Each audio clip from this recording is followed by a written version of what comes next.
PSC preparation ಅಂದ್ರೆ ಪಂಚವಾರ್ಷಿಕ ಯೋಜನೆ ಅನ್ನೋ ಒಂದು ಕಲ್ಪನೆ ಇದೆ ಸರ್.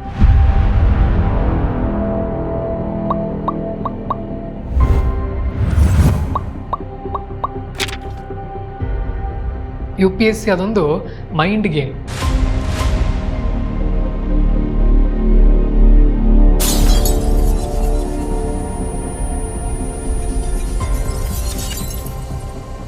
ಯಾವ ಪಾಲಕರಿಗೆ ಅವ್ರ ಮಕ್ಕಳು IAS ಆಗಬಾರ್ದು ಅಂತ ಹೇಳ್ರಿ, ಎಲ್ರಿಗೂ ಆಸೆ ಇದ್ದೇ ಇರುತ್ತೆ. ಸೊ ಒಂದು ರೀತಿ ಡಿಪ್ರೆಷನ್, ಒಂಥರ ಖಿನ್ನತೆ, ಹೆಲ್ತ್ ಅಪ್ಸೆಟ್, ನಾನು ಏನು ಮಾಡ್ತಾ ಇದ್ದೀನಿ, ಇಚ್ಛಾಶಕ್ತಿಯ ಕೊರತೆ, ಅದೊಂದು ಝೀಲ್ ಅಂತ ಕರಿತೀವಿ ನಾವು, ನಾನು ಮಾಡ್ತೀನಿ ಅನ್ನುವಂಥ ಹಠ ಅದಿಲ್ಲ. ನೀವು IAS ಅನ್ನ ನೋಡಿದ್ರೆ ಶ್ರೀಮಂತರ ಮಕ್ಕಳು IAS ಆಗೋಕೆ ಬರಲ್ಲ. ವಿರಾಟ್ ಕೊಹ್ಲಿ ಅವರು ಓಕೆ ನಾನು ಜಗತ್ತಿನ ಶ್ರೇಷ್ಠ ಬ್ಯಾಟ್ಸ್ಮನ್ ಆಗಬೇಕಾದ್ರೆ ಚಿಕನ್ ತಿನ್ನೋದು ಬಿಡ್ತಾರೆ ಅವರು. ಇವ್ರಿಗೆ ಏನೇನು ಬೇಕು ಅದನ್ನು ಮಾಡೋದಕ್ಕೆ, ಇವರು ಮಾಡೋದನ್ನು ಬಿಟ್ಟು ಬೇರೆ ಮಾಡ್ತಾ ಹೋದ್ರೆ ಯಶಸ್ವಿ ಆಗೋಕ್ಕಾಗಲ್ಲ. ಸಿದ್ದರಾಮಯ್ಯ ಈಗ ನಾವು ಎಷ್ಟೇ ಕಣಿಕರದಿಂದ ಕೇಳಿಕೊಂಡ್ರು ಕೂಡ ಒಂದು ಸುಮಾರು ಒಂದು 50,000-70,000 ವಿದ್ಯಾರ್ಥಿಗಳಿಗೆ ನ್ಯಾಯ ಕೊಡಿಸ್ಲಿಕ್ಕೆ ಆಗ್ತಾ ಇಲ್ಲ ಅಂತ ಅಂದರೆ ನೀವು ಹಾಗಂತ ಇದೀವಿ. ಬಟ್ ನಮ್ಮ ತಂದೆಯವ್ರದ್ದು ಹಠ ಏನಂತ ಅಂದರೆ ನನ್ನ ಮಕ್ಕಳು ಗೌರ್ಮೆಂಟ್ ಸ್ಕೂಲಲ್ಲೇ ಕಲಿಬೇಕು. ಅಂದರೆ ನಾನು ತಪ್ಪು ಮಾಡಿ ಬಂದಿದ್ದೀನಿ, ನೀವು ಅದನ್ನೇ ಮಾಡಬೇಡ್ರಿ. ಈಗ ನೀವು ಉತ್ತರ ಭಾರತದಲ್ಲಿ ನೋಡಿ, ಐದರವರೆಲ್ಲ ಮ್ಯಾಕ್ಸಿಮಮ್ ಆರ್ಟ್ಸ್ ಬ್ಯಾಕ್ಗ್ರೌಂಡ್ ರ್ಯಾಂಕ್ ಅವರು ಟಿ-ನಾಡಾವಿ ಅಂತ ಬಂದಿದ್ರು. ಅವ್ರದ್ದು ಪೊಲಿಟಿಕಲ್ ಸೈನ್ಸ್ ತಯಾರಿ ಆರಂಭ ಮಾಡಿರೋದಿಲ್ಲ, ಆಗಲೇ ಮೇನ್ಸು, ಇಂಟರ್ವ್ಯೂ, ಆಪ್ಷನಲ್ಲು.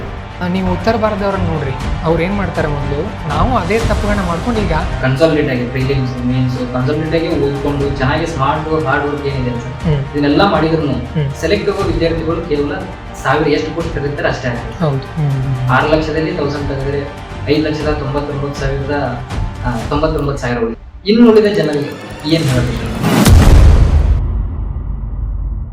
ಉತ್ತರ ಕರ್ನಾಟಕ ಸೊಗಡಿನ ಹೊಸ ಟಾಕ್ ಶೋ ಪಾಡ್ಕಾಸ್ಟ್ ವಿತ್ ಮಹೇಶ್ನ ವೀಕ್ಷಿಸ್ತಾ ಇರುವಂಥ ವಿಶಿಷ್ಟ, ವಿಭಿನ್ನ, ವಿಸ್ತಾರ, ವಿಶಾಲ ಮನೋಭಾವದ ವೀಕ್ಷಕರಿಗೆ ಈ ಪುಟ್ಟ ಹೃದಯದ ವಿನಮ್ರ ನಮಸ್ಕಾರಗಳು. IAS IPS ಆಗಬೇಕನ್ನೋದು ಎಷ್ಟೋ ವಿದ್ಯಾರ್ಥಿಗಳ ಕನಸಾಗಿರುತ್ತೆ.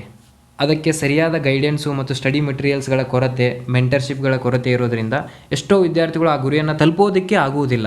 ಅದರಲ್ಲೂ ಈ ಕನ್ನಡ ಮಾಧ್ಯಮ ವಿದ್ಯಾರ್ಥಿಗಳಿಗಂತೂ ಈ ಸ್ಟಡಿ ಮೆಟೀರಿಯಲ್ಸ್ಗಳು ಮತ್ತು ಗೈಡೆನ್ಸ್ಗಳ ಕೊರತೆ ತುಂಬ ಇದೆ. ಇವುಗಳನ್ನೆಲ್ಲ ಅರಿತುಕೊಂಡು ಕನ್ನಡ ಮಾಧ್ಯಮದ ವಿದ್ಯಾರ್ಥಿಗಳಿಗೆ ಸರಿಯಾದ ಗೈಡೆನ್ಸ್ ನೀಡಲೆಂದು ಅಥವಾ ಸ್ಟಡಿ ಮೆಟೀರಿಯಲ್ಸ್ಗಳನ್ನು ಪೂರೈಕೆ ಮಾಡಲೆಂದು ತಮ್ಮದೇ ಆದಂತಹ ಪಾಂಚಜನ್ಯ IAS ಎಂಬ ಸಂಸ್ಥೆಯನ್ನು ಬೆಳಗಾವಿಯಲ್ಲಿ ಸ್ಥಾಪಿಸಿದಂತಹ ಪ್ರವೀಣ್ ಮಗ್ದುಮ ಸರ್ ಅವರು ಈ ನಮ್ಮ ಎಪಿಸೋಡಿನ ಗೆಸ್ಟ್ ಆಗಿದ್ದಾರೆ.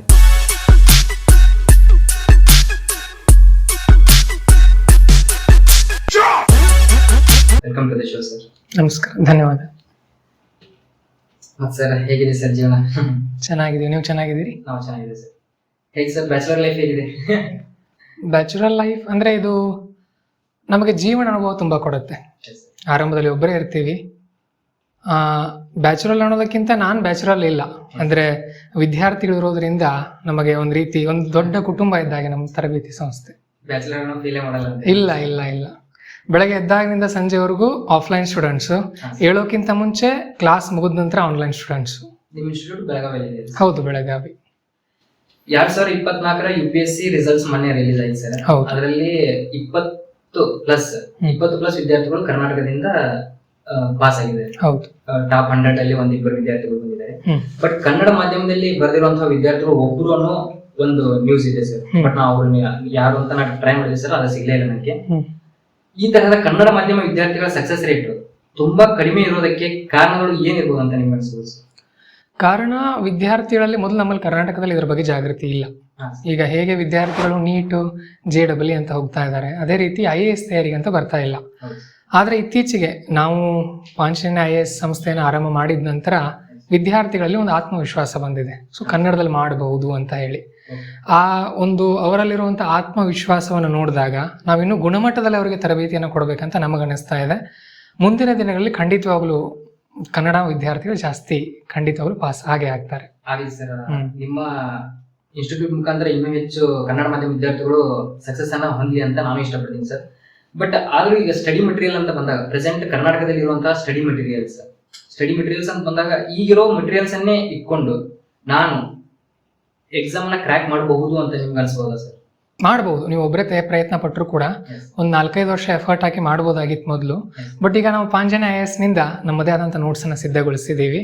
ಜೊತೆಗೆ ಪ್ರಜಾವಾಣಿ ಪತ್ರಿಕೆ, ಆಮೇಲೆ ಈಗ ನೀವು ಕೆಲವೊಂದು ಕನ್ನಡ ಮ್ಯಾಗಝಿನ್ಗಳನ್ನ ಓದೋದ್ರಿಂದ ಬರವಣಿಗೆ ಕೌಶಲ್ಯ ವೃದ್ಧಿ ಆಗುತ್ತೆ ನಿಮ್ಮದು, ಖಂಡಿತವಾಗ್ಲೂ ಕ್ಲಿಯರ್ ಮಾಡಬಹುದು. ಈ UPSC ಪ್ರಿಪರೇಷನ್ ಅಂದ್ರೆ ಪಂಚವಾರ್ಷಿಕ ಯೋಜನೆ ಅನ್ನೋ ಒಂದು ಕಲ್ಪನೆ ಇದೆ ಸರ್. ಅದರದ್ದು ರಿಯಾಲಿಟಿನೂ ಹಾಗೆ ಇದೇನೋ ಅಂತ ನನಗನ್ಸುತ್ತೆ ಸರ್. ಇಲ್ಲ, ಪ್ರಾಬ್ಲಮ್ ಏನಾಗ್ತಾ ಇದೆ ನಿಮ್ಗೆ ಹೇಳ್ತೀನಿ. ನೀವು ಉತ್ತರ ಭಾರತದವ್ರನ್ನ ನೋಡ್ರಿ, ಅವ್ರು ಏನು ಮಾಡ್ತಾರೆ, ಮೊದಲು PUC ಮುಗಿದ ತಕ್ಷಣ ತಯಾರಿನ ಸ್ಟಾರ್ಟ್ ಮಾಡ್ತಾರೆ, ಅಥವಾ ಡಿಗ್ರಿ ಮುಗಿಸಿದ ತಕ್ಷಣ ಅಂದ್ರೂ ಕೂಡ ಸರಿಯಾದ ಮಾರ್ಗದರ್ಶನ ಸಿಗುತ್ತೆ ಅವ್ರಿಗೆ. ಮೊದಲು ನಾನು ಏನನ್ನ ಓದಬೇಕು, ಯಾವುದನ್ನ ಓದಬಾರ್ದು.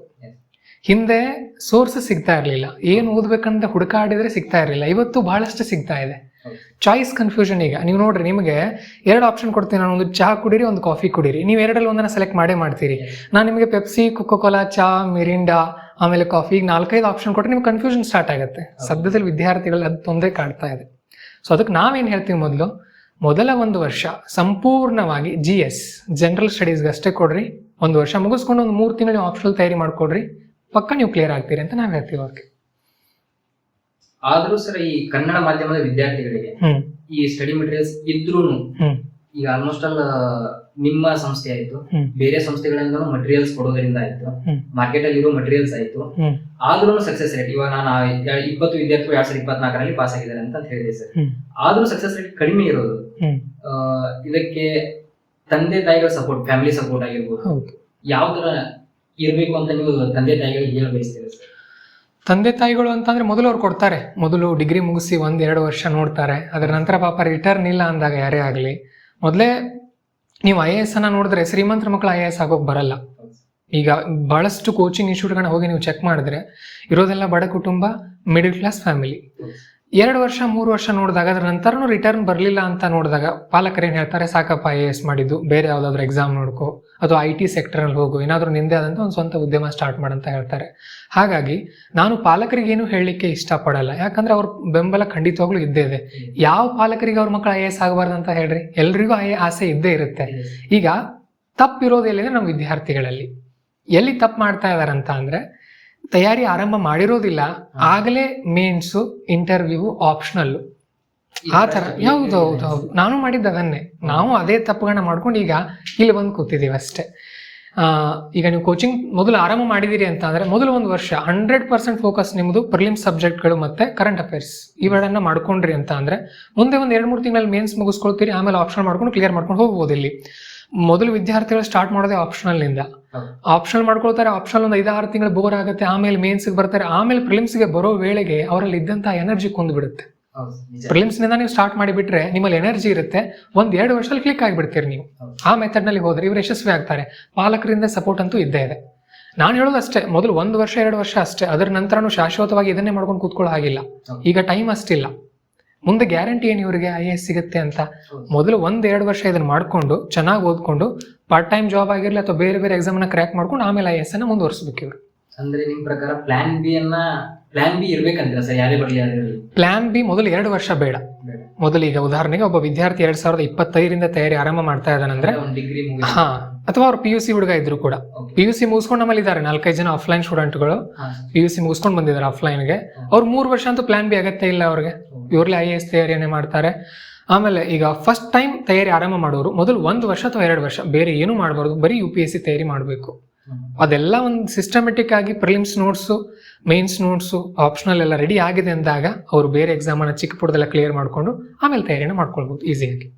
ಸರ್, ಇದು UPSC ಅಪ್ಲಿಕೇಶನ್ ಕರೆದ್ರೆ ಮಿನಿಮಮ್ 6-7 ಲಕ್ಷ ಅಪ್ಲಿಕೇಶನ್ ಬರುತ್ತೆ ಸರ್. ಹೌದು. ಈಗ ಪ್ರತಿಯೊಬ್ಬರು 6 ಲಕ್ಷ ಜನನು ಕನ್ಸಲ್ಟೇಟ್ ಆಗಿ ಪ್ರಿಲಿಮ್ಸ್ ಮೇನ್ಸ್ ಕನ್ಸಲ್ಟೇಟ್ ಆಗಿ ಓದ್ಕೊಂಡು ಚೆನ್ನಾಗಿ ಸ್ಮಾರ್ಟ್ ಹಾರ್ಡ್ ವರ್ಕ್ ಏನಿದೆ ಸರ್, ಇದನ್ನೆಲ್ಲ ಮಾಡಿದ್ರು ಸೆಲೆಕ್ಟ್ ಆಗೋ ವಿದ್ಯಾರ್ಥಿಗಳು ಕೇವಲ 1000 ಎಷ್ಟು ಪೋಸ್ಟ್ ಕರೀತಾರೆ ಅಷ್ಟೇ ಆಗ್ತದೆ. ಹೌದು. ಇನ್ನು ಉಳಿದ ಜನರಿಗೆ ಏನ್ ಹೇಳಕ್ ಇಷ್ಟಪಡ್ತೀರಾ ಸರ್? ಅವ್ರು ಆಗ್ಲಿಲ್ಲ ಅಂದ್ರೆ ಮತ್ತೆ ನೆಕ್ಸ್ಟ್ ಇಯರ್ ಆದ್ರೂ 1000 ವಿದ್ಯಾರ್ಥಿಗಳನ್ನೇ ಸೆಲೆಕ್ಟ್ ಆಗ್ಬೇಕು. 6 ಲಕ್ಷದಲ್ಲಿ 1000 ತೆಗೆದ್ರೆ 5,99,099 ಕರೆಕ್ಟ್. ಇದು ನನ್ನಲ್ಲೂ ಕೂಡ ಕಾಡುತ್ತೆ ಒಂದೊಂದ್ಸರಿ. ಯಾಕಂದ್ರೆ ಈಗ ನಮ್ಮ ಸಂಸ್ಥೆ ನಿಂತಿದೆ ಅಂತ ಅಂದ್ರೆ ವಿದ್ಯಾರ್ಥಿಗಳು ಕಟ್ಟುವಂತ ಫೀಸ್ನಿಂದ. ಈಗ ಪ್ರತಿ ವರ್ಷ ನಮ್ಮಲ್ಲಿನೇ ಆನ್ಲೈನ್ ಒಂದು 300-400 ಜನ, ಆಫ್ಲೈನ್ ಅಲ್ಲಿ ಒಂದು 100 ಜನ ಬರ್ತಾ ಇದಾರೆ ಅನ್ಕೊಡ್ರಿ. ಇವರಲ್ಲಿ ಸೆಲೆಕ್ಟ್ ಆಗೋರ ಸಂಖ್ಯೆ ತುಂಬಾ ಕಡಿಮೆ ಇರುತ್ತೆ, ತುಂಬಾ ಅಪರೂಪ.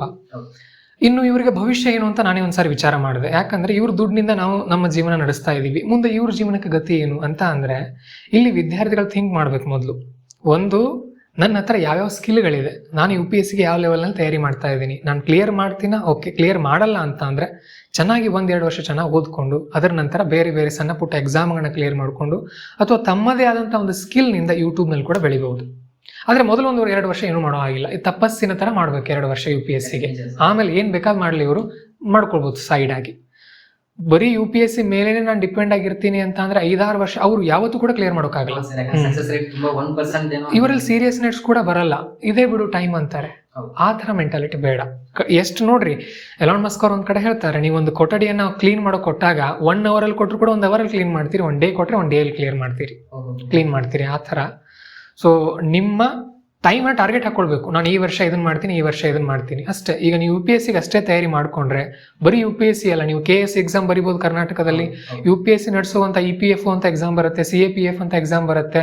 ಒಂದು 3-4 ತಿಂಗಳು ಮ್ಯಾಥ್ಸ್ ಇಂಪ್ರೂವ್ ಮಾಡ್ಕೊಂಡ್ರೆ ನೀವು ಬ್ಯಾಂಕಿಂಗ್ ಎಕ್ಸಾಮನ್ನು ಬರಿಬೋದು.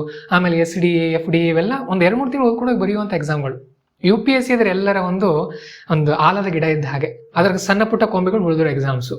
ಅವುಗಳಿಗೆ ಸ್ವಲ್ಪ ಎಕ್ಸ್ಟ್ರಾ ತಯಾರಿ ಬೇಕಾಗುತ್ತೆ. 1 ವರ್ಷ UPSC ತಯಾರಿ ಮಾಡ್ಕೊಳ್ಬೇಕು ಇವರು. UPSC ತಯಾರಿ ಮಾಡೋದ್ರಿಂದ ಈಗ ಪ್ರತಿ ರಾಜ್ಯದ PSC ಗಳನ್ನ ಕ್ರ್ಯಾಕ್ ಮಾಡಬಹುದು ಅಂತ ನಿಮ್ಗೆ ಅನ್ಸಬಹುದು ಸರ್? ಎಕ್ಸ್ಟ್ರಾ ಸಬ್ಜೆಕ್ಟ್ ಇವರಿಂದ ಆಪ್ಷನಲ್ ಇಲ್ಲ ಅಂದ್ರೆ ಮಾಡ್ಕೊಳ್ಬಹುದು ಆಯಾ ಒಂದು ರಾಜ್ಯಗಳಲ್ಲಿ. ಕರ್ನಾಟಕದಲ್ಲಂತೂ ಆಪ್ಷನಲ್ ಇಲ್ಲ, ಮಾಡ್ಕೊಳ್ಬಹುದು. ಸ್ವಲ್ಪ ನಾನು ನೋಡ್ರಿ, ಇವತ್ತು ವಿದ್ಯಾರ್ಥಿನಿಂದ ಪ್ರಯತ್ನ ಬೇಕು ನಮ್ಮಿಂದಾನೆ. ನಾವು ಕೂಡ ಸಣ್ಣವ್ರೆ, ನಾವು ವಿದ್ಯಾರ್ಥಿಗಳೇ, ನಾವೇನ್ ದೊಡ್ಡವರಲ್ಲ. ಇವತ್ತಿನ ನೋಡಿದಾಗ ಯುವ ಜನರಲ್ಲಿ ಇಚ್ಛಾಶಕ್ತಿಯ ಕೊರತೆ, ಅದೊಂದು ಝೀಲ್ ಅಂತ ಕರಿತೀವಿ ನಾವು, ನಾನು ಮಾಡ್ತೀನಿ ಅನ್ನುವಂಥ ಹಠ ಅದಿಲ್ಲ. ಅದನ್ನು ಕಲಿಬೇಕು ಅಂತ ಅಂದ್ರೆ ಇವರು ಯಶ್ ಮತ್ತೆ ವಿರಾಟ್ ಕೊಹ್ಲಿ ಅವರನ್ನು ನೋಡ್ಬೇಕು. ಯಶ್ ಮತ್ತೆ ವಿರಾಟ್ ಅವ್ರು ಹೇಳ್ತಾರೆ, ಯಶ್ ಅವರು ನಾನು ಈ ವರ್ಷ ಇದನ್ನ ಮಾಡ್ತೀನಿ, ಸಕ್ಸಸ್ಫುಲ್ ಆಗಿಬಿಡ್ತಾರೆ. ವಿರಾಟ್ ಕೊಹ್ಲಿ ಅವರು ಓಕೆ ನಾನು ಜಗತ್ತಿನ ಶ್ರೇಷ್ಠ ಬ್ಯಾಟ್ಸ್ಮನ್ ಆಗ್ಬೇಕಂದ್ರೆ ಚಿಕನ್ ತಿನ್ನೋದು ಬಿಡ್ತಾರೆ ಅವರು. ಇವ್ರಿಗೆ ಏನೇನ್ ಬೇಕು ಅದನ್ನ ಮಾಡ್ಬೇಕು. ಇವರು ಮಾಡೋದನ್ನ ಬಿಟ್ಟು ಬೇರೆ ಮಾಡ್ತಾ ಹೋದ್ರೆ ಯಶಸ್ವಿ ಆಗೋಕ್ಕಾಗಲ್ಲ. ಅಂದ್ರೆ ಈ ಎಕ್ಸಾಮ್ಗೆ ಪ್ರಿಪೇರ್ ಮಾಡ್ತಿರುವಂತ ಸ್ವಲ್ಪ ಕಂಫರ್ಟ್ ಝೋನ್ ಬಿಟ್ಟು ಹೊರಗಡೆ ಬರಬೇಕು ಅಂತ ನಾವು ಹೇಳ್ತಿದ್ದೀವಿ. ಕಂಫರ್ಟ್ ಝೋನ್ ಅಂತ ಅಂದ್ರೆ ಅವ್ರು ರೂಮಲ್ಲಿ ಇರಬೇಕಾಗತ್ತೆ ಜಾಸ್ತಿ. ಆ 1 ವರ್ಷ ಕ್ಲಾಸ್ 4-5 ಗಂಟೆ ಕೇಳ್ಕೊಳ್ತಾರೆ, 3-4 ಗಂಟೆ ಸಿಸ್ಟಮೆಟಿಕ್ ಆಗಿ ಸ್ಟಡಿ ಮಾಡಬೇಕು. ಆ ಥರ ಆಗ್ತಾ ಹೋದ್ರೆ ಜ್ಞಾನ ಬಂದೇ ಬರುತ್ತೆ. ಜ್ಞಾನ ಇಂಪಾರ್ಟೆಂಟ್ ಇಲ್ಲಿ. ಮತ್ತೆ ಎಕ್ಸಾಮ್ಗೋಸ್ಕರ ಓದಬೇಕು, ನಾಲೆಜ್ಗೋಸ್ಕರ ಅಲ್ಲ. ನಾವು PhD ಮಾಡೋ ಹಾಗಿಲ್ಲ ಇಲ್ಲಿ. ಕೆಲವೊಂದು ಸಾರಿ ನಾನು ನೋಡ್ತಾ ಇರ್ತೀನಿ ವಿದ್ಯಾರ್ಥಿಗಳು ನಮ್ಮಲ್ಲೇ ಬಂದಿರೋರು, ಸರ್ ನಮ್ಮಲ್ಲಿ ಆ ಥರ ಹೇಳಿದ್ರು, ಆ ಬುಕ್ಕಲ್ಲಿ ಆ ಥರ ಇದೆ. ಹಾಗಿಲ್ಲ, ಎಕ್ಸಾಮ್ಗೆ ಏನ್ ಬೇಕು ಅಷ್ಟೇ ನಾವು ಓದ್ಕೊಂಡು ಹೋಗೋದಿಲ್ಲ, ಎಕ್ಸಾಮ್ ಕ್ಲಿಯರ್ ಮಾಡಿಬಿಡೋದು. ನಮ್ ಗುರಿ ಅದಿರಬೇಕು, ಎಕ್ಸಾಮ್ ಕ್ಲಿಯರ್ ಮಾಡೋದಷ್ಟೇ. ಈಗ ಉದಾಹರಣೆಗೆ ನೀವು 100 ಮೀಟರ್ ರೇಸ್ನಲ್ಲಿ ಇಟ್ಟಾಗ ನಿಮ್ಮನ್ನ, ನಾನು 100 ಕಿಲೋಮೀಟರ್ ಓಡ್ತೀನಿ ಅಂದ್ರೆ ಯೂಸ್ ಇಲ್ಲ ತಗೊಂಡು, ನೀವು 100 ಮೀಟರ್ ಅಷ್ಟೇ ಅಲ್ಲಿ ಫಸ್ಟ್ ಬರಬೇಕಾಗಿದೆ. ಆ ಒಂದು ಸಿಸ್ಟಮೆಟಿಕ್ ಆಗಿ ಕ್ಲಿಯರ್ ಮಾಡಬೇಕು ಇವ್ರ ಎಕ್ಸಾಮ್ಗಳನ್ನ. ಈಗ ಪ್ರೆಸೆಂಟ್ ಕನ್ನಡ ಮಾಧ್ಯಮದಲ್ಲಿ ಓದ್ತಿರುವಂತ, ಕನ್ನಡ ಮಾಧ್ಯಮದಲ್ಲಿ ಇಂಗ್ಲಿಷ್ ಮಾಧ್ಯಮದಲ್ಲಿ ಓದ್ತಿರುವಂತ ವಿದ್ಯಾರ್ಥಿಗಳಿಗೆ ನೀವು ಯಾವ ತರ ಸಿಸ್ಟಮೆಟಿಕ್ ಓದ್ಬೇಕು ಅಂತ ಹೇಳ್ಬೋದು ಸರ್? ಮೊದಲು ಇವರು ಟೋಟಲ್ ನಿಮ್ಗೆ ಹೇಳ್ತೀನಿ ನಾನು, ಸಿಲೆಬಸ್ ಕೂಡ ನಾವು ಒಂದು ರೀತಿ ನಮ್ಮ ವಿದ್ಯಾರ್ಥಿಗಳಿಗೆ ಬೈಹಾಟ್ ಮಾಡಿಸಿರ್ತೀವಿ. ಇರುವಂತಹ ಸಬ್ಜೆಕ್ಟ್ಗಳು 10 ಇವೆ ಪ್ರಿಲಿಮ್ಸ್ನಲ್ಲಿ. ಮೊದಲು ಪಾಲಿಟಿ, ಎನ್ವೈರ್ಮೆಂಟ್, ಜಿಯೋಗ್ರಫಿನಲ್ಲಿ ಮ್ಯಾಪಿಂಗ್ಸ್ ಇರುತ್ತೆ, science and technology, polity, economy, CSAT, current affairs, ಇನ್ನೊಂದು ಯಾವುದು ಮಿಸ್ ಆಯ್ತು, ಬಹುಶಃ ಆರ್ಟ್ ಆ್ಯಂಡ್ ಕಲ್ಚರ್ ಅನ್ಸುತ್ತೆ, ಮಾಡರ್ನ್ ಹಿಸ್ಟ್ರಿ ಮತ್ತು ಆರ್ಟ್ ಆ್ಯಂಡ್ ಕಲ್ಚರು. ಇವು 10 ಸಬ್ಜೆಕ್ಟ್ ಏನಿದೆ ನೋಡ್ರಿ, ಇದನ್ನ ಮೊದಲು ಅವ್ರು ಗಟ್ಟಿಯಾಗಿ ರೆಡಿ ಮಾಡ್ಕೊಂಡು ಬಿಡಬೇಕು. ಸರಿ, ನಮ್ಮ ಪಾಡ್ಕಾಸ್ಟ್ ಅಲ್ಲಿ ರ್ಯಾಪಿಡ್ ಫೈರ್ ಅನ್ನೋ ಒಂದು ಸೆಗ್ಮೆಂಟ್ ಮಾಡ್ಕೊಂಡಿದ್ದೀವಿ ಸರ್. ನಾನು ಕೆಲವೊಂದಿಷ್ಟು ಕ್ವಶನ್ಸ್ ಕೇಳ್ತೀನಿ, ನೀವು ಅದಕ್ಕೆ ಸ್ಪೀಡ್ ಆಗಿ 5 ಸೆಕೆಂಡ್ ಅಲ್ಲಿ ಆನ್ಸರ್ ಮಾಡೋಕೆ ಪ್ರಯತ್ನ ಪಡ್ತೀವಿ. Praveen Magdum sir mobile on ಮಾಡಿದಾಗ ತುಂಬಾ ಯೂಸ್ ಮಾಡೋ ಆ್ಯಪ್ ಯಾವುದು? Telegram channel. ಏನ್ ಸರ್ ಅದೇ ಆ್ಯಪ್ನ ಯಾಕೆ ಜಾಸ್ತಿ ಯೂಸ್ ಮಾಡೋದು ಸರ್? ಅಂದ್ರೆ ನಮ್ಮ ಟೆಲಿಗ್ರಾಮ್ ಚಾನಲ್ ಇದೆ ಇಲ್ಲಿ, ಪಾಂಜನ ಎಸ್ ಅಂತ. ಸೊ ಅಲ್ಲಿ ನೆಕ್ಸ್ಟ್ ಏನು ಬರಿಬೇಕು ನಾವು ಕಂಟೆಂಟ್ ವಿದ್ಯಾರ್ಥಿಗಳಿಗೆ, ಆಮೇಲೆ ವಿದ್ಯಾರ್ಥಿಗಳು ಬಹಳಷ್ಟು ಅಲ್ಲಿ ನಮ್ಮ ಗ್ರೂಪ್ಗಳಲ್ಲಿ ಮೆಸೇಜ್ ಮಾಡ್ತಿರ್ತಾರೆ. ಸೊ ಹಾಗಾಗಿ ಟೆಲಿಗ್ರಾಮ್ ನಮ್ಮ ಫೇವರಿಟ್. ಮೆಟೀರಿಯಲ್ಸ್ ಎಲ್ಲ ಟೆಲಿಗ್ರಾಮ್ ಚಾನಲ್ ಕಳಿಸ್ತಾ ಇದ್ದಾರೆ. ಹೌದು. ಸರ್ ಒಂದ್ ವೇಳೆ ಮದುವೆ ಆಗೋಕೆ ಇಷ್ಟಪಟ್ರೆ ಅರೇಂಜ್ ಮ್ಯಾರೇಜ್ ಆಗ್ತಾರ, ಲವ್ ಮ್ಯಾರೇಜ್ ಆಗ್ತಾರ? ನೋಡ್ಬೇಕು ಭವಿಷ್ಯದಲ್ಲಿ. ಹೇಳಿ ಸರ್, ನಾವೇನು ಇಲ್ಲ ಇನ್ನೂ ಗ್ಯಾರಂಟಿ ಇಲ್ಲ ಅದ್ರ ಬಗ್ಗೆ. ಸರ್ ಏನಾದ್ರು CM ಆದ್ರೆ ಮಾಡೋ ಮೊದಲನೇ ಕೆಲಸ ಏನಿರ್ಬೋದು? ಆದ ನಂತರ ನೋಡೋಣ. ಆದ್ರೂ ಸರ್ ಇಲ್ಲ ನೋಡೋಣ. ಅಂದ್ರೆ CM ಅಂತ ಅಂದ್ರೆ ಅವ್ರಿಗೆ ಬಹಳಷ್ಟು ರೆಸ್ಪಾನ್ಸಿಬಿಲಿಟಿ ಇರುತ್ತೆ. ಈಗ ನೀವು KS ಹೋರಾಟದಲ್ಲಿ ನಾವು ತೊಡ್ಕೊಂಡಿದ್ವಿ, ನೀವು ನೋಡಿರ್ಬೋದು. ಸಿದ್ದರಾಮಯ್ಯನವರು ಕನ್ನಡ ಹೋರಾಟದಿಂದ ಅವರು ಕೂಡ ಕನ್ನಡಿಗರನ್ನ ಬೆಂಬಲಿಸ್ತಾರೆ. ಆದರೆ ಈಗ ನಾವೆಷ್ಟೇ ಕಣಿಕರದಿಂದ ಕೇಳ್ಕೊಂಡ್ರು ಕೂಡ ಅವರಿಂದ ಕನ್ನಡ ವಿದ್ಯಾರ್ಥಿಗಳಿಗೆ ಅನುಕೂಲ ಮಾಡ್ಕೊಡೋಕೆ ಆಗಲಿಲ್ಲ. ಸೊ ಹಾಗಾಗಿ ಅವ್ರು ಎಂಥ ಒತ್ತಡದಲ್ಲಿ ಸಿಲುಕೊಂಡಿದ್ದಾರೆ ಅನ್ನೋದು ನಮ್ಗೆ ಗೊತ್ತಾಗ್ತಾ ಇಲ್ಲ.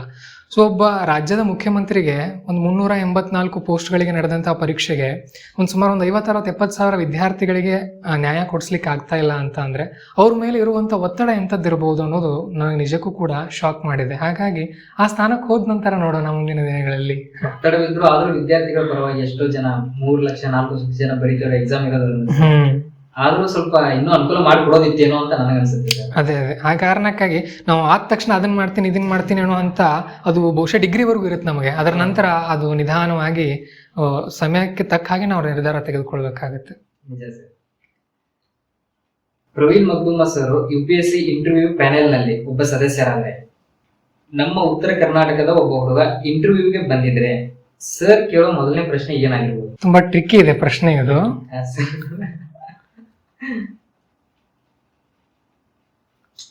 ರೀಜನಲ್ ವೈಸ್ ಸರ್, ನಮ್ ರೀಜನಲ್ ವೈಸ್ ಹ್ಯಾಪ ದೋಸ್ತ ಈ ತರ ನಾನು ನೀವು ಹಾಗಂತ ಇದೀವಿ. ಹೌದು ಹೌದು ಹೌದು. ಇಲ್ಲ ಆ ಥರ ಏನಿರಲ್ಲ. ಆ ಪೋಸ್ಟ್ನಲ್ಲಿ ನಾವು ಇದ್ದಾಗ ಅಲ್ಲಿ ಕಾಮಿಡಿ ಎಲ್ಲ ಮಾಡೋಕೆ ನಡೆಯಲ್ಲ. ಆ ವಿದ್ಯಾರ್ಥಿಯ ವ್ಯಕ್ತಿತ್ವ ನಾವು ನೋಡ್ಬೇಕಾಗತ್ತೆ. ಸೊ ಬೇಕಾದ್ರೆ ಅವ್ನು ಮುಗಿಸಿ ಹೋಗ್ತಿರ್ತಾನೆ ನೋಡ್ರಿ, ಏನಪ್ಪಾ ಕೊಂಡುಪ್ಪ ಇಲ್ಲಿ ನೋಡೋಣ ಮಾತಾಡೋಣ ಒಂದ್ ಸ್ವಲ್ಪ ಅಂತ ಅನ್ಬೋದು ಅಷ್ಟೇ. ಬಂದಾಗ ಅವನಲ್ಲಿ ನಾವು ಸೀರಿಯಸ್ನೆಸ್ ಅನ್ನ ಕಾಪಾಡ್ಕೊಳ್ಬೇಕಾಗತ್ತೆ. ಮುಗಿಸಿ ಹೋಗುವಾಗ ಬಾರಪ್ಪ ಇಲ್ಲಿ ಕೂತ್ಕೋ ಒಂದ್ ಸ್ವಲ್ಪ ಮಾತಾಡೋಣ ಅಂತ ಹೇಳ್ಬಹುದು. ಸರ್ ಸಿನಿಮಾ ಇಷ್ಟಪಡ್ತಾರ ಅಥವಾ ನಾಟಕಗಳನ್ನ ಇಷ್ಟಪಡ್ತಾರ ಜಾಸ್ತಿ? ನಾಟಕಗಳಂತ ಅಂದ್ರೆ ಹೇಗೆ ನಮ್ಮ ಮನೆಯಲ್ಲಿ ಜಾಸ್ತಿ ರಾತ್ರಿ ಎಲ್ಲ ನಾಟಕಗಳನ್ನ ನೋಡ್ಲಿಕ್ಕೆ ಬಿಡ್ತಾ ಇರಲಿಲ್ಲ. ಸೊ ಹಾಗಾಗಿ ಸಿನಿಮಾಗಳನ್ನೇ ನೋಡ್ಕೊಂಡು ಬೆಳೆದಿರೋರು. ಈಗಲೂ ಜಾಸ್ತಿ ಒಂದು ರೀತಿ ಸಿನಿಮಾಗಳನ್ನ ಇಷ್ಟಪಡ್ತೀವಿ ಅಂತ ಹೇಳ್ಬೋದು, ಬಟ್ ಟೈಮ್ ಅಂತೂ ಸಿಗ್ತಾ ಇಲ್ಲ ನಮಗೆ.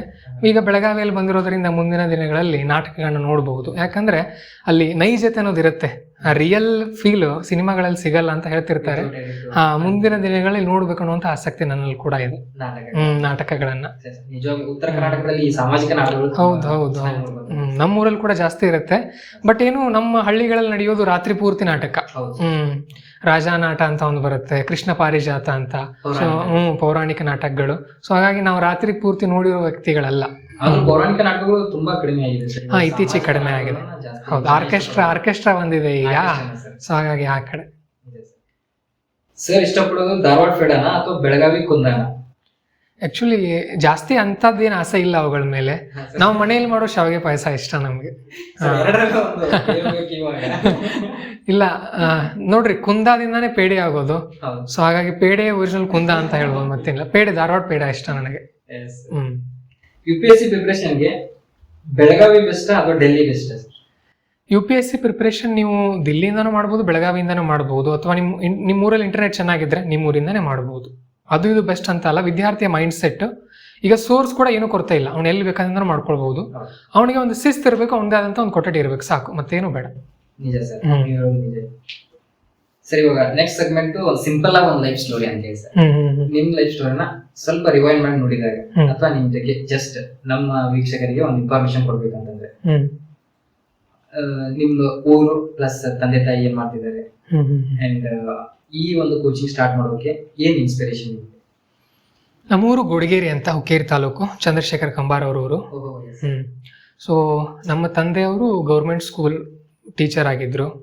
ಆಮೇಲೆ ನಾವು ಕಲ್ತಿರೋದೆಲ್ಲ ಸರ್ಕಾರಿ ಶಾಲೆಗಳಲ್ಲಿ. ಅಲ್ಲೇ ಗೋಡಿಗೆರೆಯಲ್ಲೇ ಪ್ರೈಮರಿ ಆದದ್ದು 7ನೇ ತರಗತಿವರೆಗೂ. ಅಲ್ಲಿಂದ ನಮ್ಮೂರಲ್ಲಿ ಒಂದು ಗೌರ್ಮೆಂಟ್ ಏಡೆಡ್ ಹೈಸ್ಕೂಲ್ ಇತ್ತು. ಬಟ್ ನಮ್ಮ ತಂದೆಯವ್ರದ್ದು ಹಠ ಏನಂತ ಅಂದ್ರೆ ನನ್ನ ಮಕ್ಕಳು ಗೌರ್ಮೆಂಟ್ ಸ್ಕೂಲಲ್ಲೇ ಕಲಿಬೇಕು. ಯಾಕಂತಂದ್ರೆ ಅವ್ರು ಗೌರ್ಮೆಂಟ್ ಶಿಕ್ಷಕರಾಗಿದ್ರಿಂದ ಗೌರ್ಮೆಂಟ್ ನಲ್ಲಿ ಇರುವಂತಹ ಶಿಕ್ಷಕರಿಗೆ ಇರುವ ಜ್ಞಾನ ಪ್ರೈವೇಟ್ ನಲ್ಲಿ ಇರಲ್ಲ ಅಂತ ಅವ್ರದ್ದೊಂದು ನಂಬಿಕೆ. ಎಲ್ಲಿ ಪ್ರೈಮರಿ ಆಗಿರ್ಬೋದು, ಹೈಸ್ಕೂಲ್ ಆಗಿರ್ಬೋದು. ಆಕ್ಚುಲಿ ನಾನು UKG ಸೇರಿಸಿದ್ದು ಪ್ರೈವೇಟ್ ಸ್ಕೂಲ್ಗೆ. ಬಟ್ ಅಲ್ಲಿ ಏನ್ ಪ್ರಾಬ್ಲಮ್ ಏನಾಯ್ತು, ಅಲ್ಲಿ ಹೋಮ್ವರ್ಕ್ ಜಾಸ್ತಿ ಕೊಡ್ತಾ ಇದ್ರು. ನಮ್ಮ ಫಾದರ್ ಅವರು ಬಂದು ಕೇಳೋರು, ಸ್ಕೂಲ್ಗೆ ಇಷ್ಟು ಕೊಡಬಾರ್ದು ಚಿಕ್ಕ ಮಕ್ಕಳಿಗೆ ಹೋಮ್ವರ್ಕ್ ಅಂತ ಅಂದಾಗ, ಅಲ್ಲಿರೋ ಹೆಡ್ ಮಾಸ್ಟರ್ ಏನಂತಂದ್ರೆ, ಇಲ್ಲಪ್ಪ ನಿನ್ನ ಮಗನನ್ನ ಬೇರಾದ್ರೆ ನೀನು ತಗೊಂಡು ಹೋಗು, ಬೇರೆ ಸ್ಕೂಲ್ಗೆ ಹಚ್ಕೊಂಡು, ನಾನು ಇಷ್ಟೇ ಕೊಡೋರು ಹೋಮ್ವರ್ಕ್ ಅಂತ ಅಂದ್ರು. ಸರಿ ಬಾರಪ್ಪ ಮಗನೇ ಅಂತ ನಮ್ಮ ಪಪ್ಪ ನನ್ನ ಗೌರ್ಮೆಂಟ್ ಸ್ಕೂಲ್ ಹಾಕಿದ್ರಲ್ಲಿ. ಸೊ ಅಲ್ಲಿ 7ನೇ ತರಗತಿವರೆಗೂ ಆಯಿತು. ಅದಾದಮೇಲೆ 8th ರಿಂದ 10th ವರೆಗೂ ನಮ್ಮೂರಿಂದ ಒಂದು 3 ಕಿಲೋಮೀಟರ್ ನಗಿನಾಳ್ ಅಂತ ಬರುತ್ತೆ, ಅವ್ರುಗಳು ನಗಿನಾಳ್ ಅಂತ. ಸೊ ಅಲ್ಲಿ ಹೈಸ್ಕೂಲಲ್ಲಿ ಗೌರ್ಮೆಂಟ್ ಸ್ಕೂಲಲ್ಲೇ ಕಲ್ತ್ವಿ. ಅಲ್ಲಿ ತುಂಬಾ ಇಂಟೆಲಿಜೆಂಟ್ ಶಿಕ್ಷಕರು ನಮಗೆ. ನಿಜ ಹೇಳ್ತೀನಿ, ನನಗೆ ನಿಜವಾದ ಶಿಕ್ಷಣ ಸಿಕ್ಕದ್ದೇ ಹೈಸ್ಕೂಲಲ್ಲಿ. ಅಲ್ಲಿ ಸಮಾಜ ವಿಜ್ಞಾನ ಶಿಕ್ಷಕರು ಇರ್ಬೋದು. ನಮ್ಮ ಹೆಡ್ ಮಾಸ್ಟರ್ ಒಬ್ಬರು ಇದ್ರು, ಪರೀಟ್ ಸರ್ ಅಂತ, ಈಗಲೂ ಕೂಡ ಮತ್ತೆ ಅವ್ರು ರಿಟರ್ನ್ ಬಂದಿದ್ದಾರೆ ಅಲ್ಲಿ. ಅವರೇ ನನಗೆ ಮೊದಲು IAS KS ಅಂತ ಕನಸನ್ನ ಬಿತ್ತಿದ್ದು. ನನಗೆ ಜಿಲ್ಲಾಧಿಕಾರಿ ಆಗ್ಬೇಕಂತ 8ನೇ ಇದ್ದಾಗಲೇ ಇತ್ತು. ಬಟ್ 9th ಅಲ್ಲಿ ಮಗದು ನೀನು IAS KS ಆಗ್ಬೇಕಪ್ಪ ಅಂತ ಅಂದ್ರೆ ಅವರು. ನಾನು ಅವತ್ತು ಬಂದು ಕೇಳಿದೆ ಪಪ್ಪ ಏನ್ರಿ IAS KS ಅಂತ ಅಂದ್ರೆ, ಪ್ರವೀಣ್ ನೀನು IAS KS ಬರ್ದೆ DC ಆಗ್ಬೋದಪ್ಪ ಅಂತಂದ್ರೆ, ಓ ಹೌದಾ, ಆಮೇಲೆ ಏನೇನು ಮಾಡ್ಬೇಕಂತ ನಾನು ಕೇಳಿದ್ದು. ಹೈಸ್ಕೂಲಲ್ಲಿ ಅವ್ರುಗಳಲ್ಲಿ ಮುಗಿಸಿದಾಗ ನಾವು ಹೈಸ್ಕೂಲ್ ತಾಲೂಕಾ ಫಸ್ಟ್ ಬಂದೆ. ಗೌರ್ಮೆಂಟ್ ಸ್ಕೂಲ್ಗಳಲ್ಲಿ ಕಂಪ್ಯೂಟರ್ ಒಂದು ಬಹುಮಾನ ಸಿಕ್ತು. ಅದಾದ್ಮೇಲೆ PUC ಮತ್ತೆ ಗೌರ್ಮೆಂಟ್ ಸ್ಕೂಲ್ಗೇನೆ. ಚಿಕ್ಕೋಡಿಯಲ್ಲಿ ಮಜಲಟ್ಟಿ ಅಂತ ಒಂದು ಊರಿದೆ, ಚಿಕ್ಕೋಡಿ ತಾಲೂಕು ಸಮೀಪ. ಅದು ಕೂಡ ಗೌರ್ಮೆಂಟ್ ಕಾಲೇಜು. ಬಹುಶಃ ಕರ್ನಾಟಕದಲ್ಲೇ ಟಾಪ್ ಗೌರ್ಮೆಂಟ್ ಸ್ಕೂಲ್ಗಳಲ್ಲಿ ಅದು ಒಂದು ಸೈನ್ಸ್ PU ಕಾಲೇಜ್ಗಳಲ್ಲಿ ತುಂಬ ಒಳ್ಳೆ ಶಿಕ್ಷಕರಿದ್ರು. ಮಜಲಟ್ಟಿ. ತುಂಬ ಅಲ್ಲಿ ಕಲ್ತಿರೋರು ತುಂಬ ದೊಡ್ಡ ವ್ಯಕ್ತಿಗಳಾಗಿದ್ದಾರೆ. ಇಲ್ಲ, ಚಿಕ್ಕೋಡಿ ತಾಲೂಕು. ಸೊ ಅಲ್ಲಿ ಇದ್ದಂಥ ಫಿಸಿಕ್ಸ್ ಸರ್ ಆಗಿರ್ಬೋದು, ಮತ್ತು ಇಂಗ್ಲೀಷ್ ಸರು, ಕನ್ನಡ ಮೇಸ್ಟರ್ ಆಗಿರ್ಬೋದು, ಬಯಾಲಜಿ ಸರ್, ಅವರಿಂದ ನಾವು ತುಂಬ ಪ್ರಭಾವಿತ ಆದ್ವಿ. ಇಂಗ್ಲೀಷ್ ಕಲ್ತಿದ್ದೆ ಅಲ್ಲ ನಾನು ನಿಜಕ್ಕೂ. SSLC ಅವ್ರಿಗೂ ನಮಗೆ ಇಂಗ್ಲೀಷ್ ಬರ್ತಾ ಇರಲಿಲ್ಲ. ಅವ್ರು ನಮಗೆ ಕೆಲವೊಂದು ಕನಸನ್ನು ತುಂಬಿದ್ರು. ನೀವು ದೊಡ್ಡ ವ್ಯಕ್ತಿಗಳಾಗಬೇಕು, ದೊಡ್ಡ ಕಾಲೇಜ್ಗಳಲ್ಲಿ ಕಲಿಬೇಕು, ಬೆಂಗಳೂರಲ್ಲಿ IIS ಇದೆಲ್ಲ ಅಲ್ಲೆಲ್ಲ ಹೋಗಬೇಕು, UEC ಹೋಗಬೇಕು, ನಮಗೆಲ್ಲ ಕನಸಿತ್ತು. ಬಟ್ ನಮಗೆ CET ಕೋಚಿಂಗ್ ಎಲ್ಲ ಸಿಗಲಿಲ್ಲ.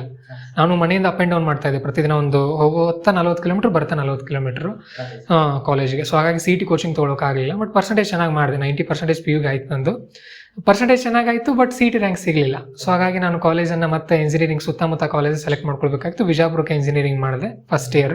ಮತ್ತೆ ವಾಪಸ್ ಸೆಕೆಂಡ್ ಇಯರ್ಗೆ ನಮ್ಮ ಸುತ್ತಮುತ್ತ ನಿಡ್ಸೋಸಿ ಅಂತ ಊರಿದೆ, ಅಲ್ಲಿ ಬಂದೆ. ನಂದು ಗುರಿ ಇದ್ದದ್ದು IAS ಆಗ್ಬೇಕಂತಾನೆ. ಪಪ್ಪ ನನಗೆ BA ಮಾಡಂತಾನೆ ಹೇಳಿದ್ರು. ಬಟ್ BA ಮಾಡಿದ್ರೆ ಏನಾಗುತ್ತೆ, ನನಗೆ ಇಂಗ್ಲೀಷ್ ಬರ್ತಾ ಇರಲಿಲ್ಲ ಚೆನ್ನಾಗಿ. ಇಂಗ್ಲೀಷ್ ಇಂಪ್ರೂವ್ ಆಗ್ಬೇಕಂದ್ರೆ ನಾವು ಸೈನ್ಸ್ ಇಂಜಿನಿಯರಿಂಗ್ ಮಾಡ್ಬೇಕು ನಮ್ಮ ಸೈಡ್ ಅಂತ ಇಂಜಿನಿಯರಿಂಗ್ ಮಾಡಿದ್ದು. ಸೊ ಇಂಜಿನಿಯರಿಂಗ್ ಮುಗಿಸಿದ ತಕ್ಷಣ ಹೈದರಾಬಾದ್ ಕೋಚಿಂಗ್ ಹೋದದ್ದು ನಾನು. ಹೈದರಾಬಾದ್ ಕೋಚಿಂಗ್ ಹೋಗಿ IAS ತಯಾರಿ ಮಾಡಬೇಕಂತ. ಬಟ್ ಅಲ್ಲಿ ಇದ್ದಂತಹ ಶಿಕ್ಷಕರ ಜ್ಞಾನಕ್ಕೂ ನಮ್ಮ ಜ್ಞಾನಕ್ಕೂ ಹೊಂದಾಣಿಕೆ ಆಗಲಿಲ್ಲ. ಅವ್ರು ತುಂಬ ಹೈ ಲೆವೆಲ್ ಇದ್ದರು. ಸೊ ನಮಗೆ ಪೂರ್ ಇಂಗ್ಲೀಷು. ಯಾಕಂದರೆ ನಮಗೆ ಸೈನ್ಸ್ ವರ್ಡ್ಸ್ ಗೊತ್ತಿತ್ತು, ಬಟ್ ನಿಮಗೆ ಹಿಸ್ಟ್ರಿ ವರ್ಡ್ಸು, ಜಿಯೋಗ್ರಫಿ ವರ್ಡ್ಸ್ ಇಂಗ್ಲೀಷ್ನಲ್ಲಿ ಹೇಳಿದಾಗ ಅರ್ಥ ಆಗಲ್ಲ. ಈಗ ನೀವು ಸಡನ್ ಆಗಿ ಯಾವುದೋ ಒಬ್ಬ ಏನೋ ಒಂದು ಇನ್ಸಿಡೆಂಟ್ ಆಗಿರುತ್ತೆ, ಟ್ರೀಟಿ ಅಂದು ಬಿಡ್ತಾರೆ ಅವರು. ನಮಗೆ ಗೊತ್ತಿಲ್ಲ, ಟ್ರೀಟಿಯನ್ನು ಓಡೇ ಕೇಳಿಲ್ಲ ನಾವು, ಒಪ್ಪಂದ ಅಂತ. ಆಮೇಲೆ ಕ್ಲಾಸ್ಗೂ ನನಗೂ ಅದು ಒಂದೊಂದು ತಿಂಗಳು ಹಿಂದುಳಿದೆ ನಾನು ಕ್ಲಾಸಲ್ಲಿ. ಸೊ 8 ತಿಂಗಳು ಹೈದರಾಬಾದಲ್ಲಿ ಕೋಚಿಂಗ್ ಮುಗಿಸ್ಕೊಂಡು ವಾಪಸ್ ಮನೆಗೆ ಬಂದು ಆನ್ಲೈನಲ್ಲಿ ಕೆಲವೊಂದು ಕ್ಲಾಸಸ್ ತೊಗೊಂಡೆ. ಅಲ್ಲಿ ನಮಗೆ ಆನ್ಲೈನಲ್ಲಿ ಎಕನಾಮಿನಲ್ಲಿ ತುಷಾಂತ್ ಯಾದವ್ ಅಂತ ಸರ್ ಇದ್ದಾರೆ. ಅವ್ರದ್ದು ಹೋಪ್ ತುಷಾಂತ್ ಅಂತ ಒಂದು ಯೂಟ್ಯೂಬ್ ಚಾನಲ್ ಇದೆ, ಎಕನಾಮಿ ಕಲ್ತದ್ದು ಅವರಿಂದ. ಆಮೇಲೆ ಜಿಯೋಗ್ರಫಿ ನಾನು ಕಲ್ತದ್ದು ಅಮಿತ್ ಸೇನ್ಗುಪ್ತಾ ಅಂತ ಒಂದು ಯೂಟ್ಯೂಬ್ ಚಾನಲ್ ಇದೆ, ತುಂಬ ಫೇಮಸ್ ಅದು. ಸೊ ಅಲ್ಲಿ ನಾನು ಜಿಯೋಗ್ರಫಿ ಕಲಿತೆ. ಆಮೇಲೆ ಇನ್ನು ಯೂಟ್ಯೂಬ್ನಲ್ಲೇ ಭಾಳಷ್ಟು ಕಲ್ತದ್ದು ನಾವು UPSC ಬಗ್ಗೆ. ಮತ್ತು ನನಗೆ ಪಾಲಿಟಿ ಮೊದಲಿಂದಾನು ಇಂಟ್ರೆಸ್ಟ್ ಇತ್ತು. ಸೊ ಲಕ್ಷ್ಮೀಕಾಂತ್ ಪುಸ್ತಕ ನಾನೇ ಓದಿದೆ. ಮೊದಲು ನಾನು ಹೇಳಿದ್ನಲ್ಲ ನಿಮಗೆ, ವಿದ್ಯಾರ್ಥಿಗಳು ಏನು ಮಾಡ್ತಾರೆ, ಆಪ್ಷನಲ್ ನನ್ನ ತಯಾರಿ ಆಗಿಲ್ಲ ಅಂತ ಅಟೆಂಪ್ಟೇ ಕೊಡಲ್ಲ. ಸೊ 2018ರಲ್ಲಿ ತಯಾರಿ ಸ್ಟಾರ್ಟ್ ಮಾಡಿದ್ರು, 19ರಲ್ಲಿ ನಾನು ಅಟೆಂಪ್ಟೇ ಕೊಡಲಿಲ್ಲ. ಇದೇ ಪ್ರಾಬ್ಲಮ್ ಸೇಮ್. ಅಂದರೆ ಮೈಂಡ್ ಸೆಟ್ ಇರುತ್ತಲ್ಲ ನಮ್ದು, ಆ ಮೈಂಡ್ ಸೆಟ್. ನಾನು ಅದನ್ನೇ ಅಂದರೆ ನಾನು ತಪ್ಪು ಮಾಡಿ ಬಂದಿದ್ದೀನಿ, ನೀವು ಅದನ್ನೇ ಮಾಡಬೇಡ್ರಿ. ಅಂದರೆ ಹೇಗೆ ನಾನು ಒಂದು ಹೋಗಿ ಬಾವಿಲಿ ಬಿದ್ದಿದ್ದೀನಿ, ನೀವು ಅದೇ ಬಾವಿಲಿ ಬೀಳ್ಬೇಡ್ರಿ ಅಂತ ಆ ಬಾವಿಲಿ ನಿಂತ್ಕೊಂಡು ನಾನು ಹೇಳ್ತಾ ಇದ್ದೀನಿ ಅಷ್ಟೇ, ಮತ್ತೇನೂ ಇಲ್ಲ. ನಾನೀಗ ಎಡವಿದ್ದೀನಿ, ನೀವು ಎಡವಬಾರ್ದು, ಅದೇ ನನ್ನ ಉದ್ದೇಶ. ಸೊ ನಾವು ಆಪ್ಷನಲ್ ಆಗಿಲ್ಲ ಅಂತ ಮಾಡಲಿಲ್ಲ. ಇನ್ನು 2020ಕ್ಕೆ ಹೆಲ್ತ್ ಅಪ್ಸೆಟ್ ಆಯಿತು, ತಲೆನೋವು ಸಿಕ್ಕಾಪಟ್ಟೆ ಸ್ಟಾರ್ಟ್ ಆಯಿತು. ಮನೇಲಿ ರೂಮಲ್ಲೇ ಇರ್ತಾ ಇದ್ದದ್ರಿಂದ 2021ಕ್ಕೆ ಫಸ್ಟ್ ಅಟೆಂಪ್ಟ್ ಕೊಟ್ಟೆ. ಅಲ್ಲಿ ನಾವು ಅಂದ್ಕೊಂಡು ಓದೋದಕ್ಕೂ ಎಕ್ಸಾಮ್ ನಡೆದೋದಕ್ಕೂ ತುಂಬ ವ್ಯತ್ಯಾಸ. UPSC ಪರೀಕ್ಷೆ ತುಂಬ ವಿಭಿನ್ನವಾಗಿರುತ್ತೆ. ನೀವು ಓದಿದ್ದೀನಿ, ನನ್ನ ಹತ್ರ ನಾಲೆಜ್ ಇದೆ ಅಂದರೆ ಆಗಲ್ಲ. ಯಾಕಂದರೆ ನೀವು ನೋಡ್ರಿ, ಎಷ್ಟೋ IIT ಟಾಪರ್ಗಳು ಕೂಡ ಕ್ಲಿಯರ್ ಮಾಡೋಕ್ಕಾಗಲ್ಲ. ಯಾಕಂದರೆ UPSC ಅದೊಂದು ಮೈಂಡ್ ಗೇಮ್. ಎಕ್ಸಾಮಿನರ್ ನಿಮ್ಮ ಜೊತೆ ಮೈಂಡ್ ಗೇಮ್ ಆಟ ಆಡ್ತಾರಲ್ಲ ಎಕ್ಸಾಮಲ್ಲಿ. ನಮಗೆ ಈ ವರ್ಷ ಅನಾಲಿಸಿಸ್ ಮಾಡುವಾಗ ಗೊತ್ತಾಗಿದೆ, ವಿದ್ಯಾರ್ಥಿಗಳಿಗೆ ಕೂಡ ನಾನು ಹೇಳಿದ್ದೀನಿ ಅದನ್ನು. ಸೊ 2021ರಲ್ಲಿ ತುಂಬ ಲೋ ಸ್ಕೋರ್ ಆಯಿತು, ಅಂದರೆ ಅರ್ಧ ಕಟ್ ಆಫ್ ಎಷ್ಟಿರುತ್ತೋ ಅದರ ಅರ್ಧ ನನಗೆ ಬಂತು. 2022 ಒಂದು ಸ್ವಲ್ಪ ಇಂಪ್ರೂವ್ಮೆಂಟ್ ಮಾಡ್ಕೊಂಡು ಹೋದೆ ನಾನು. ಇಂಪ್ರೂವ್ಮೆಂಟ್ ಮಾಡ್ಕೊಂಡು ಹೋದರೂ ಕೂಡ ಎಕ್ಸಾಮ್ ದಿನ ಹಿಂದಿನ ದಿನ ಏನೋ ಒಂದು ಊಟ ತಿಂದೆ, ಆಹಾರದಿಂದ ಹೆಲ್ತ್ ಅಪ್ಸೆಟ್ ಆಗಿ ಮಾರನೇ ದಿನ ಎನರ್ಜಿನೇ ಇರಲಿಲ್ಲ ನನಗೆ. ಎಕ್ಸಾಮ್ ಏನು ಬರಿತಾ ಇದ್ದೀನಿ ನನಗೆ ಗೊತ್ತಿಲ್ಲ, ತಲೆ ಸುತ್ತಾ ಇತ್ತು.